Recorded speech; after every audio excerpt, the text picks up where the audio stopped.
আসসালামু আলাইকুম। আজকে আমি বানাবো পাউরুটির ক্ষীর মিষ্টি। দেখতে থাকুন আমি কিভাবে পাউরুটির ক্ষীর মিষ্টি বানাচ্ছি। প্রথমে এই সাইডগুলো আমি বাদ দিয়ে দেব। বাদ দেওয়ার পর পিস পিস করে কাইটা নেব। ফিরে আসছি কাটার পর আমি অফ ক্যামেরায় বাকিগুলা কাটবো। আমি এখন চিনির শিরা বানাবো। 1 কাপ চিনি দিলাম, 1 কাপ পানি দেব।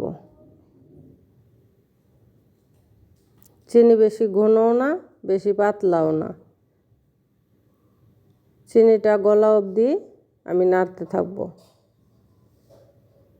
বলক আসলেই নামাই ফেলবো। বেশি ঘন করার দরকার নাই। একটু চিটচিটা হইলেই হাতের মধ্যে আমার চিনিটা শিরাটা রেডি।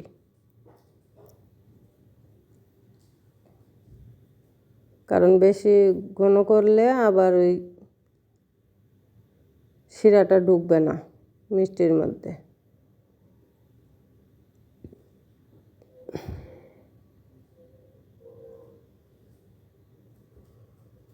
বলক এসে গেছে। আমি এখন ভাজবো পাউরুটি।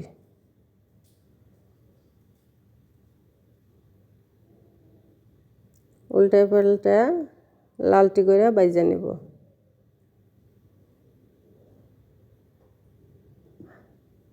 মিডিয়াম আছে ভাজবো, বেশি জোরে জাল দেব না, দ্রুতই কালার আইসা যাইব।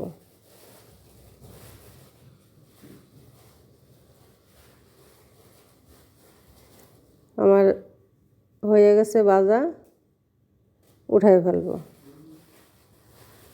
আবার কিছুটা দিয়ে দিলাম, এটাও একইভাবে ভাজা নেব।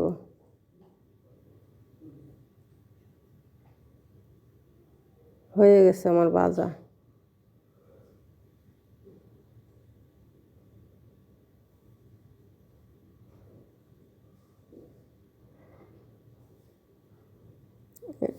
এগুলো লাগবে একটু কম ছিল, আমি আবার ভাজা নেব একটু হালকা। ভাজা একটু কম ছিল তো তারপরে আবার ভাজলাম।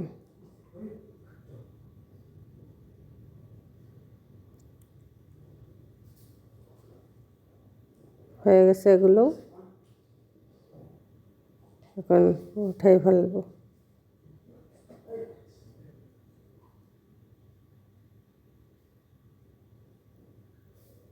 আমি এখন দুধের ক্ষীরটা বানাবো। 1 কাপ দুধ দিলাম, 2টা 10 টাকা দামের গুঁড়ো দুধ দিব, 2 প্যাকেট। এটা এখন মিশাবো। চুলাটা বন্ধই আছে, আমি অন করি নাই। 1 টেবিল চামচ চিনি দিব। মেশানো শেষ, আমি চুলাটা অন করে দেব।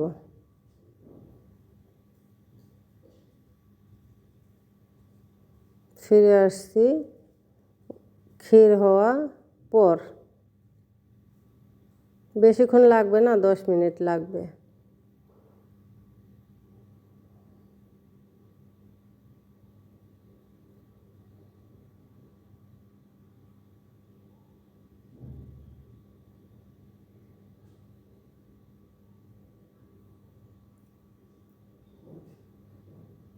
আমার ক্ষীরটা হয়ে গেছে, আর অল্প বাকি আছে। আর একটু ঘন করতে হবে।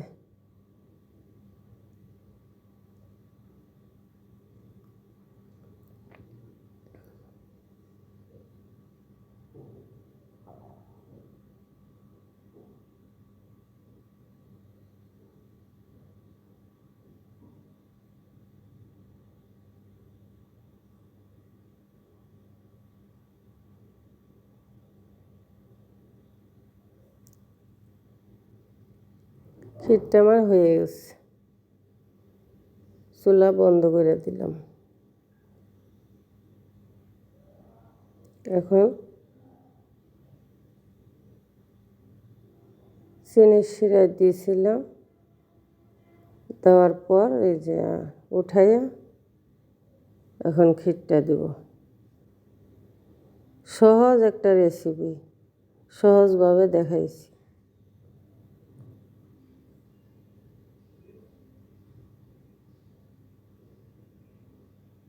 চিনির শিরাটা স্কিপ হয়ে গেছে, চিনির মধ্যে মিশাইছিলাম যে ওইটা।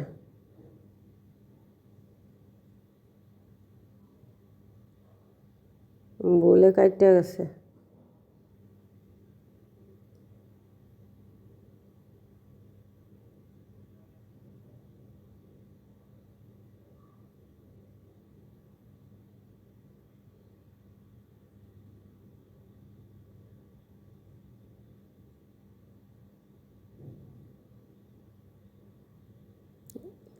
আমার বানানো শেষ।